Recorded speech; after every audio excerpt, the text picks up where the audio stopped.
नहीं, उनको गौमुख स्थान पर देखना चाहिए। मगर आज से 25 वर्ष पहले जहां गौमुख था, आज वहां से 8 किलोमीटर पीछे सर गया है गौमुख। इतना बर्फ कटता गया और वापिस प्रदूषण की वजह से वापिस नया बर्फ बना ही नहीं और बर्फ का पहाड़ पीछे सरकता गया। उसी प्रकार ये संगम पीछे सरकता गया और आज से 1000-1500 साल पहले प्रयाग में जाकर के यह संगम रहा। और उसके बाद जो संगम यहाँ था वह संगम यहाँ से 300 किलोमीटर आगे सरका और आज वहां भी एक तरह से संगम जैसा कोई स्थान नहीं रहा, केवल 2 नदियों का संगम ही रहा।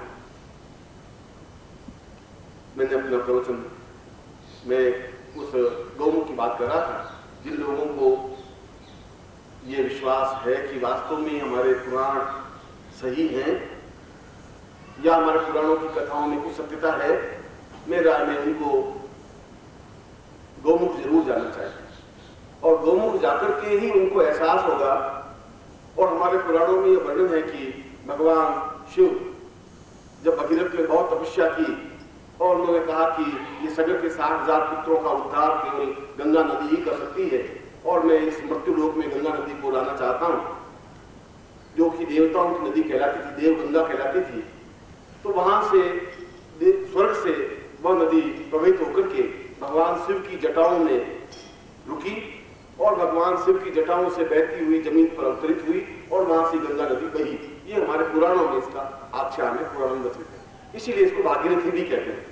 भगीरथ लाया इसलिए इसका नाम भागीरथी भी पड़ा और शिव की जटाओं में है इसीलिए इसका नाम गंगा भी पड़ा।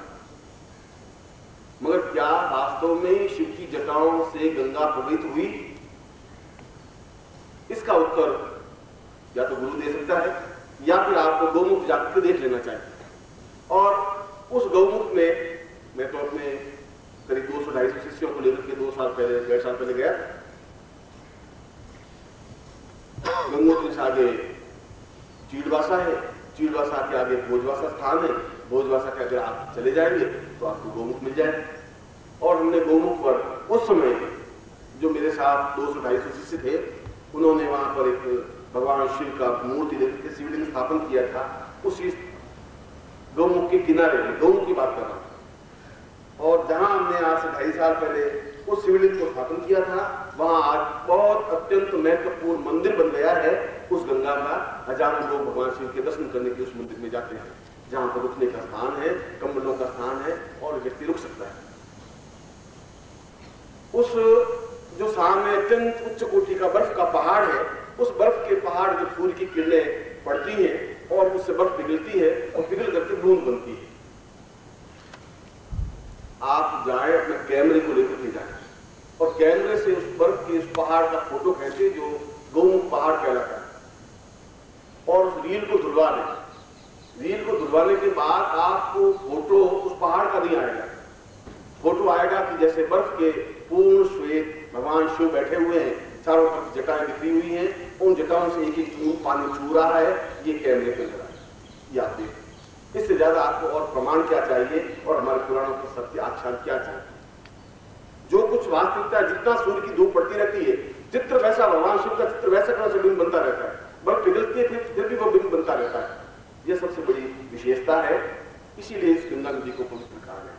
और मैंने वर्षों के प्रवचन में मैंने कहा था कि यदि हम पूर्ण चिंतन युक्त यदि यज्ञ करें और उस यज्ञ में जिस देवता की आहुति दे, वह देवता स्वयं आकर के अविष्यान ग्रहण करता ही है।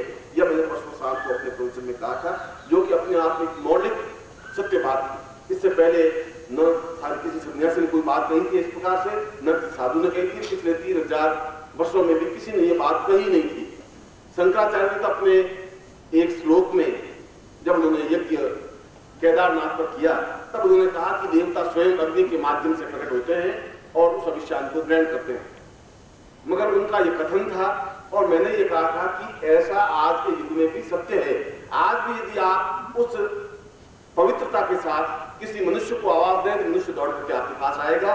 ठीक उसी प्रकार से अगर मंत्र बिल्कुल सही है और आप आहुति दें तो देवता स्वयं प्रत्यक्ष अग्नि के माध्यम से आकर के आपके दिए हुए उस अविष्यान्न को स्वीकार करता ही है। और ये दोनों फोटो इसके प्रमाण। आपने फोटो खींची, मैंने तो खींचे नहीं, आपने आहुति दी और दोनों में लक्ष्मी के चित्र बिल्कुल स्पष्ट प्रतिबिंबित थे।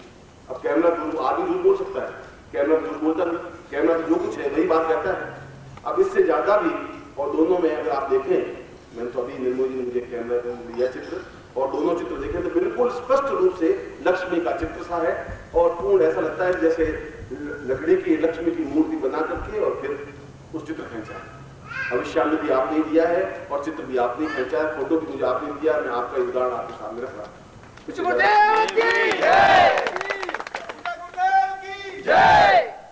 मेरे कुल कहने का भाव यह था कि मैंने उस दिन भी कहा था कि हम 40 आहुतियां दें तो उसमें से 2 या 3 या 4 या 10 फोटो आने चाहिए, 40 के 40 फोटो में चित्र, मगर उस समय आपका मानस कितना उसमें इन्वॉल्व रहता है। अगर उसी प्रकार से आपका उस साधना में लक्ष्मी के प्रति इन्वॉल्वमेंट है तो आपके जीवन में लक्ष्मी की पूर्ण अनुकूलता प्राप्त होती ही है। मैं तो ये कहा, आप आउट देयर, आपका कैमरामैन फोटो खींचे और ऐसा चित्र आएगा। तीनों बातें मैंने आपके सामने कही थी, तीनों का उदाहरण आपके सामने, और ये चित्र भी आपने मुझे दिए ऐसे 5-7 चित्र तो आपके सामने अलग अलग लोगों के चित्र। साधना अपने आप में पूर्ण प्रामाणिक है, मंत्र अपने आप में पूर्ण प्रामाणिक है। ये अलग बात है कि हमने अपने तीर्थों के महत्व को भुला बैठे हैं। आप उसका कल्प करके देखें, एक तीर्थ दिन तक आउट दे के देखें, आपके जीवन में किसी प्रकार की न्यूनता रह ही नहीं सकती, गारंटी के साथ नहीं रह सकती। यदि आप क्रियात्मक पक्ष करें, और प्रश्न के पहले मैंने कहा कि ये क्षेत्र धर्म क्षेत्र है, तो ये क्षेत्र कर्म क्षेत्र भी है, कुरुक्षेत्र है।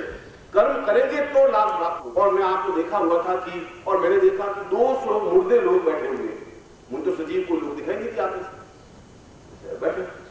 अगर आपको उत्साह होना चाहिए, उमंग होनी चाहिए, उनके साथ आपको लय होनी चाहिए, अपने आप को लीन होने की क्रिया होनी चाहिए।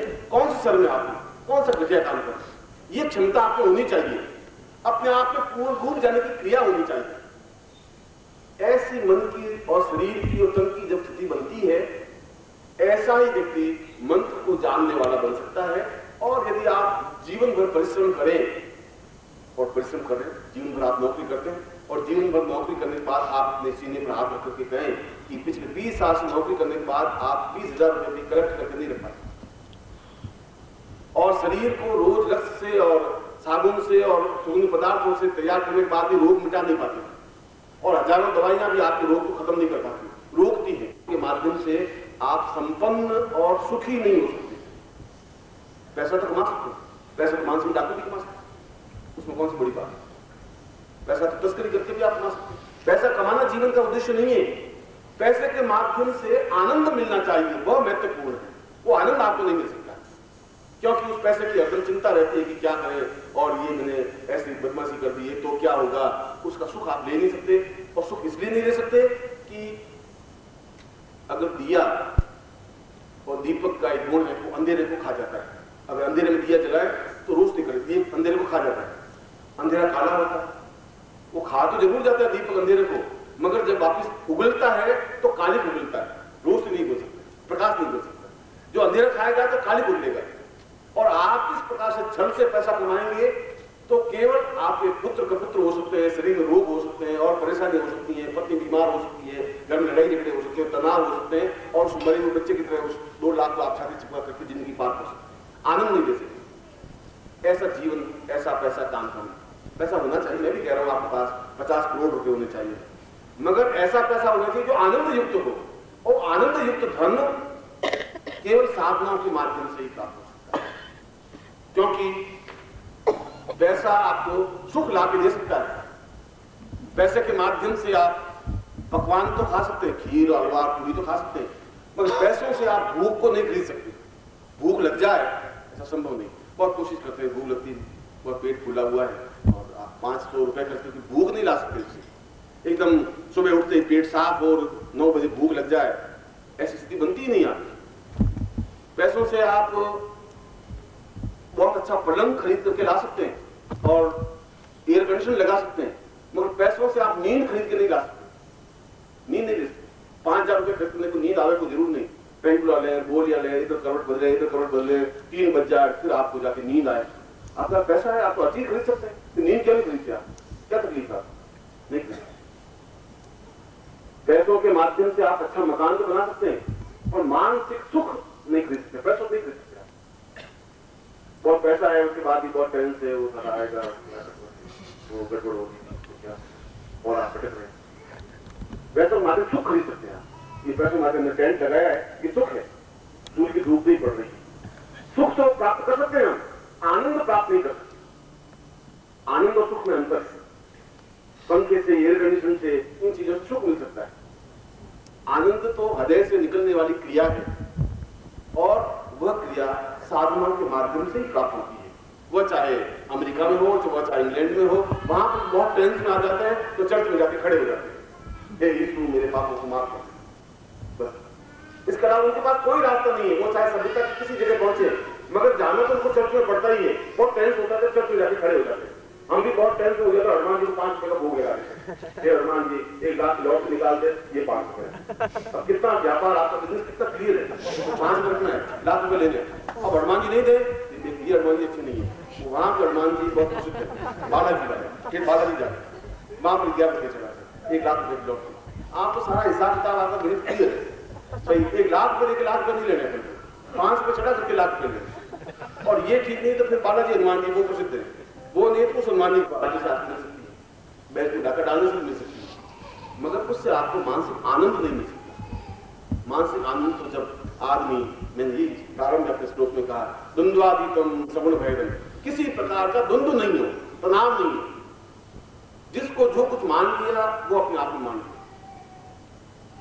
यदि मेरी पत्नी कम पढ़ी लिखी है और बहुत सुंदर नहीं है, और बाकी बाहर की लड़कियां बहुत सुंदर हैं, मगर मेरे मन में तो बिल्कुल क्लियर है कि मैं पीतल की थाली में खाना खाऊंगा, आनंद युक्त खाना मिल जाएगा, बहुत अच्छा है। चांदी की थाली चाहिए भी, और उससे कोई खाने में स्वाद आ ही नहीं सकता। सद्गुरुदेव डॉक्टर नारायण दत्त श्रीमाली जी के दुर्लभ वीडियोस, पुस्तक, पत्रिका एवं साधना की निःशुल्क दीक्षा प्राप्त करने के लिए नीचे लिखे हुए नंबर पर वीरल पटेल जी को व्हाट्सएप पे अपना नाम और अपने शहर का नाम लिखकर भेजें। धन्यवाद।